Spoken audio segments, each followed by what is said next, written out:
Pada awal abad ke-20, masyarakat pribumi di Hindia Belanda hidup di bawah sistem kolonial yang tidak memberikan perlakuan hukum yang setara. Perbedaan kedudukan antara golongan Eropa, Timur Asing, dan pribumi menciptakan berbagai bentuk ketidakadilan. Dalam kondisi tersebut, muncul tokoh-tokoh yang berusaha menyuarakan kritik melalui media pers. Salah satunya adalah Cipto Mangunkusumo melalui surat kabar The Express. Assalamualaikum warahmatullahi wabarakatuh. Halo semuanya, perkenalkan nama saya Rani Patmala. Saya dari jurusan Pendidikan Sejarah Universitas Sultan Ageng Tirtayasa.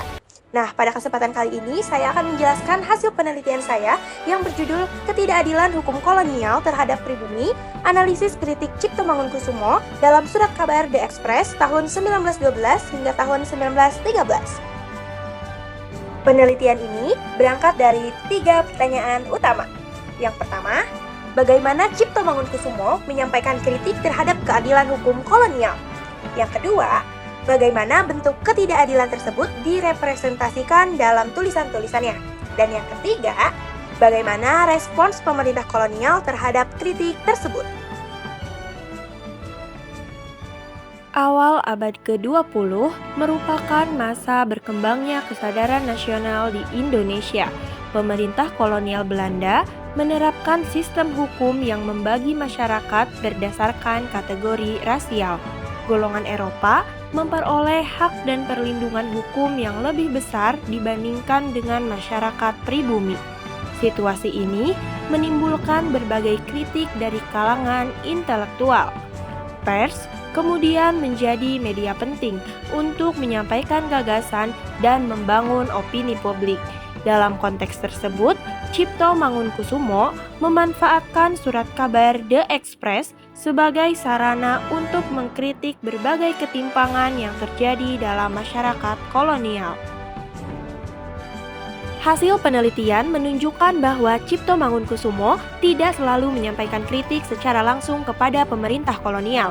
Ia menggunakan pendekatan yang lebih halus dengan menggambarkan kondisi sosial masyarakat pribumi yang mengalami kemiskinan, keterbatasan pendidikan, dan diskriminasi. Salah satu contohnya terdapat dalam artikel Waarop het Indisch volk recht heeft yang dimuat pada 21 November 1912. Melalui tulisan tersebut, Cipto membahas hak-hak yang seharusnya dimiliki masyarakat Hindia Belanda serta menunjukkan adanya kesenjangan antara harapan masyarakat dan praktik pemerintahan kolonial. Ketidakadilan hukum kolonial juga terlihat dalam kehidupan sosial masyarakat. Pribumi memiliki akses yang lebih terbatas terhadap pendidikan, jabatan pemerintahan, dan perlindungan hukum. Sistem hukum kolonial pada dasarnya berfungsi untuk mempertahankan kekuasaan kolonial, bukan untuk menciptakan keadilan bagi seluruh penduduk. Akibatnya, masyarakat pribumi berada pada posisi yang lebih rentan dibandingkan kelompok Eropa. Temuan yang menurut saya paling menarik adalah bahwa kritik Cipto Mangunkusumo tidak hanya bertujuan mengungkap ketidakadilan, tetapi juga membangun kesadaran politik masyarakat pribumi. Nah, berdasarkan penelitian ini dapat disimpulkan bahwa Cipto Mangunkusumo menggunakan The Express sebagai media untuk menyampaikan kritik ketidakadilan kolonial terhadap pribumi. Kritik tersebut disampaikan melalui penggambaran kondisi sosial yang menunjukkan adanya diskriminasi dan ketimpangan dalam sistem kolonial.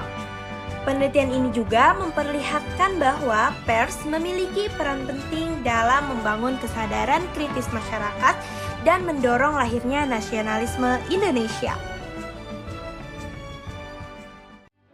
Demikian presentasi penelitian saya. Terima kasih atas perhatian yang diberikan. Semoga penelitian ini dapat menambah pemahaman mengenai peran pers dan tokoh pergerakan dalam perjuangan bangsa Indonesia.